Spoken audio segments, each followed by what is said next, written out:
মুহূর্তে আপনাদের একটু সন্ধান দেব জিনাতের। জিনাত কেমন আছে এটা এখন বড় প্রশ্ন, কারণ তাকে কলকাতায় আনা হয়েছে বাঁকুড়ায় খাঁচাবন্দির পর। আপাতত আলিপুর চিড়িয়াখানায় জিনাত। বন দপ্তর সূত্রের যা খবর, সুস্থ আছে জিনাত, তবে কিছুই খেতে চাইছে না। কাল রাতে কলকাতায় আসার পর থেকেই সে খেতে চাইছে না বলেই জানা যাচ্ছে। পরিবেশ পাল্টেছে, জঙ্গলের জীবন থেকে সে এখন খাঁচায়, তাই খেতে অনীহা জিনাতের। চিন্তার কিছু নেই এমনটাই মত পশু চিকিৎসকদের। আলিপুর পশু হাসপাতালে জিনাতের জন্য 3 জন বিশেষজ্ঞ চিকিৎসক আছেন। আবার জঙ্গলেই ফেরানো হবে বাঘিনীকে, মানুষের সংস্পর্শে এসে যাতে সংক্রমণ শরীরে না ছড়ায় সেদিকে নিবিড়ভাবে লক্ষ্য রাখছে চিকিৎসকরা। ওড়িশার বন বিভাগের সঙ্গে সমন্বয় রেখে চিকিৎসা চলছে জিনাতের। খবর বন দপ্তর সূত্রে, রবিবার বাঁকুড়ার গোসাইডিহির জঙ্গলে ধরা পড়ে বাঘিনী জিনাত। ওড়িশার বন বিভাগের যারা কর্মী রয়েছেন, আধিকারিক রয়েছেন, তাদের গাড়ি এই মুহূর্তে ঢুকলো আলিপুর চিড়িয়াখানার ভেতরে।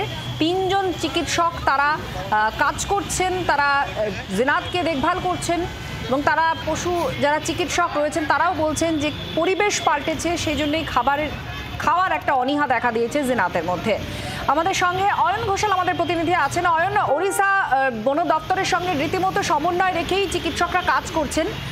সুস্থ আছে জিনাত, এটা যেমন একদিকে খবর, কিন্তু খাচ্ছে না কিছু, এটা নিয়ে চিকিৎসকরা কি বলছেন আর কি করণীয়? কবে এই ফেজটা কেটে যেতে পারে জিনাতের? দেখো, জিনাতের না খাওয়া নিয়ে চিকিৎসকরা খুব একটা উদ্বিগ্ন নন। তার সব থেকে বড় কারণ হচ্ছে কুলতলির মইপিঠে যখন বাঘ ধরা পড়েছিল তখনও সে ওয়াইল্ড লাইফ থেকে সরাসরি খাঁচায় বন্দী হয়েছিল এবং টানা 48 ঘন্টা কিছু খায়নি।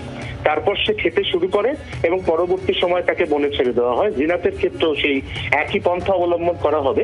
এই মুহূর্তে চিকিৎসকদের কাছে প্রথম এবং প্রধান যে বিষয়, সেই বিষয়টা হচ্ছে জিনাতকে সুস্থ করে তোলা। এবং সে অত্যন্ত ক্লান্ত, কারণ 9 দিন ধরে এক নাগারে সে ঘুরে বেরিয়েছে, একাধিক জায়গায় সে মানুষের তাড়া খেয়েছে, বন দপ্তর তাকে 4 বার ট্রাঙ্কুলাইজার ছুঁড়েছে। এই যাবতীয় পার্শ্ব প্রতিক্রিয়া কাটিয়ে সুস্থ স্টেবল করে জিনাতকে তুলে দেওয়া হবে ওড়িশা বন দপ্তরের হাতে। এবং তার আগে কিছুক্ষণ আগে আলিপুর পশু চিকিৎসালয়ে, সেখানে ওড়িশার বন দপ্তর থেকে আধিকারিক একটি দল যারা গতকালই খবর পেয়েছিলেন জিনাত ধরা পড়েছে, তারা গভীর রাতে সেখান থেকে রওনা হন। তারা কিছুক্ষণ আগে এসে পৌঁছন এবং এখনো পর্যন্ত বন দপ্তর সূত্রে যা খবর, তাতে জিনাতের যে পন্থায় চিকিৎসা চলছে তাতে তারাও অত্যন্ত সন্তুষ্ট এবং তারা প্রতি মুহূর্তে ওড়িশা বন দপ্তরের সঙ্গে, অর্থাৎ 2 রাজ্যের বন দপ্তর একসঙ্গে সমন্বয় রেখে জিনাতকে দ্রুত সুস্থ করে ওড়িশা সরকারের হাতে তুলে দেওয়ার তোড়জোড় করছে বলেই এখনো পর্যন্ত বন দপ্তর সূত্রে খবর পাওয়া যাচ্ছে।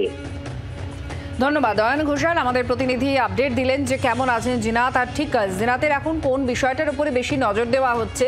ওড়িশা বন দপ্তরের সঙ্গে রীতিমতো সমন্বয় রেখেই কাজ হচ্ছে এবং ওড়িশা বন দপ্তরের আধিকারিক তারাও বলছেন যে খুব ভালোভাবেই জিনাতের খেয়াল রাখা হচ্ছে এবং দ্রুত জিনাতকে তারা নিয়ে যেতে পারবেন ওড়িশায়, এমনটায় আশা প্রকাশ করছেন।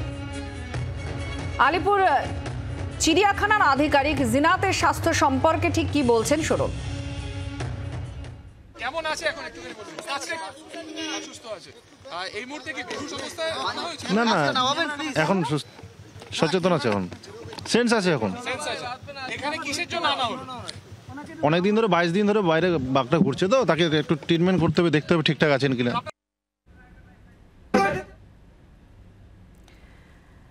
অনেকদিন ধরেই সে বাইরে ঘুরছে আর সে কারণেই হয়তো পরিবেশ বদলের জন্য খেতে চাইছে না, এমনটা মনে করছেন চিকিৎসকরা। তার উপর সর্বক্ষণের নজর রাখা হচ্ছে, কোনো রকম যাতে সংক্রমণ না হয়, না ছড়ায়, সেদিকে কড়া নজর রয়েছে। 3 জন চিকিৎসক আলিপুর চিড়িয়াখানার পশু চিকিৎসক, তারা বিশেষভাবে এই বাঘিনীর যত্ন করছেন, তার খেয়াল রাখছেন, তার চিকিৎসা করছেন। তবে সুস্থই আছে জিনাত। কি একটা সময় যেটা চিকিৎসকরা বলছেন যে খেতে না চাওয়ার অন্যতম কারণই হচ্ছে পরিবেশের বদল, তবে এটা এমন খুব গুরুতর বিষয় নয়। প্রাক্তন প্রধান মুখ্য বনপাল অতনু রাহা এই মুহূর্তে আমাদের সঙ্গে ফোনে রয়েছেন। অতনুবাবু, আপনাকে স্বাগত।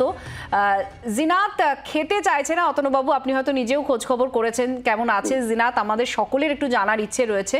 তো এই যে খেতে না চাওয়া, বা সে কত তাড়াতাড়ি দ্রুত ফিট হয়ে তার আবার আগের আস্তানায় চলে যেতে পারবে, কিভাবে এই পুরো প্রসেসটা করা হয় একটু যদি বলেন। নমস্কার।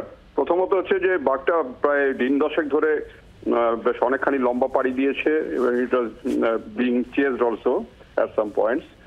তারপরে ওকে ট্র্যাঙ্কুলাইজ করা হয়েছে। ট্র্যাঙ্কুলাইজ করলে নর্মালি যেটা হয় সেটা হচ্ছে এটা একটা this is basically ketamine drug দিয়ে করা হয়, তো সো এতে ওর একটা ফিজিওলজিক্যাল একটুখানি চেঞ্জ আসে। এটা সাধারণ মানুষজনেরও যেরকম অনেক সময় বেশি ক্লান্ত হয়ে পড়লে অথবা ওষুধ খেলে তারপরে তার খিদেটা নষ্ট হয়ে যায়, তো নর্মাল কন্ডিশন আসতে একটু সময় লাগবে।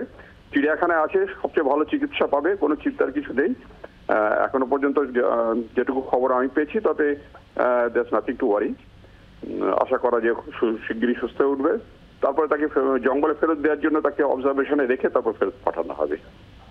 নমস্কার, ধন্যবাদ।